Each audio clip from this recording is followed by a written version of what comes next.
ஒரே ஒரு மனுஷங்க. அந்த மனுஷனை நீங்கள் வந்து சைனா ஏஜென்ட் சொல்கிறீங்க. அதே மாதிரி அவர் தப்பான விஷயங்கள்லாம் பண்ணுறேன்னு சொல்கிறீங்க. பட் அவர் என்ன தப்பு பண்ணார்? உங்கள் எஜுகேஷன் சிஸ்டம் தப்புன்னு சொல்லி அவர் முதல் முறையாக போராடினார். அவர் எஜுகேஷன் சிஸ்டம் மாற்றினார். இந்த மாதிரி பண்ணலாம். நீங்கள் வெறும் வந்து பார்த்தா உங்கள் எஜுகேஷன் சிஸ்டம் வெறும் எக்ஸாம் பாஸ் பண்ணுறதுக்கு மட்டும் தான் சொல்லலாம். ஆனால் ஏன் எஜுகேஷன் சிஸ்டம் ப்ராப்ளம் சால்வ் பண்ணுறது சொல்லி சொன்னார். அது மட்டும் இல்லை, அந்த மனுஷன் 20 நாளாக வந்து போராடிட்டு உண்ணாவிரதம் சாப்பிடாம போராடிட்டு இருக்கிறார். யாருக்காக? எல்லாம் உங்களுக்காக எங்களுக்காக தான். நம்ம அடுத்த ஜென்ரேஷன் நீட்டு அந்த வலையில சிக்கி சாகக்கூடாதுன்னு சொல்லிடுறான். அந்த நீட்டு வேணாம் சொல்றதுக்காக அவர் போராடிறாரு. ஏதோ அவர் சொந்த நோக்கத்துக்காக ஒன்றும் போராடல. அமைதியாக சாப்பிடாம டாக்டர் சொல்கிறாங்க, இன்னும் நீங்கள் கொஞ்சம் லேட் ஆனாலும் உங்கள் உயிர் விட்டு போயிடும்னு. சென்ட்ரல் கவர்மெண்ட்டும் சரி, அந்த ஸ்டேட் கவர்மெண்ட்டும் சரி, எதுவுமே கண்டுக்கல. ஏன்? எதுக்காக? அவர் என்ன அப்படி கேட்டார்?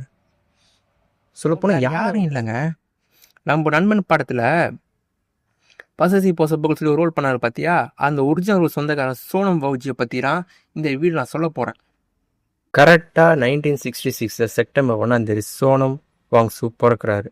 அவர் ஒரு லடாக்ல இருக்கிற சின்ன குக்கிராமத்தில். அவங்க அப்பா வந்து ஜம்மு காஷ்மீர் ஒரு பொலிட்டீஷியன். அவங்க அம்மா வந்து ஹவுஸ் ஒய்ஃப். சொல்லப்போனால் அவங்க கிராமத்தில் வந்து ஸ்கூல் இல்லாதனால 9 வயசு வரை அவங்க தாய்மொழியான லடாக்கியில் தான் சொல்லித்தராங்க. கரெக்டாக அங்கேருந்து ஸ்ரீநகருக்கு அவங்க ஜம்ப் ஆகிறாங்க. ஜம்ப் ஆன பிறகு 10 வயசில் அவர் ஸ்கூலில் ஜாயின் பண்ணுறாரு.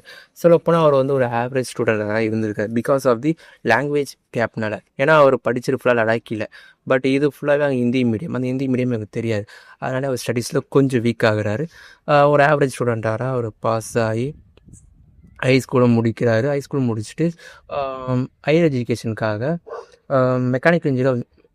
மெக்கானிக்கை சூஸ் பண்ணுறாரு. ஸ்ரீநகர் இருக்கிற ஒரு யூனிவர்சிட்டியில். அதை முடிச்சுட்டு அவர் ஃபாரினுக்கு போய் சம் கோர்சஸ் ஃபினிஷ் பண்ணிவிட்டு திரும்பி இங்கே ரிட்டர்ன் ஆகிறாரு. 1998 அவர் ஸ்கூல் ஃபார்மேஷன் பண்ணுறாரு.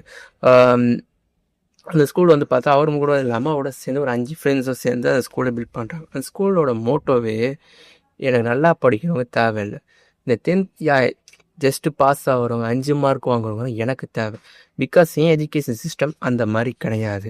என் எஜுகேஷன் சிஸ்டம் வந்து பார்த்தா மோஸ்ட்லி ப்ராக்டிக்கல் வைஸாக இருக்கும். நான் வந்து ஒரு இண்டஸ்ட்ரிக்கு ஒர்க்கர்ஸை நான் ரெடி பண்ணி நான் அனுப்புறது கிடையாது.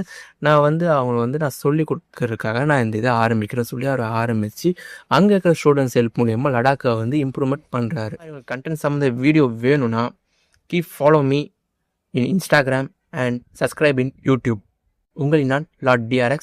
பை.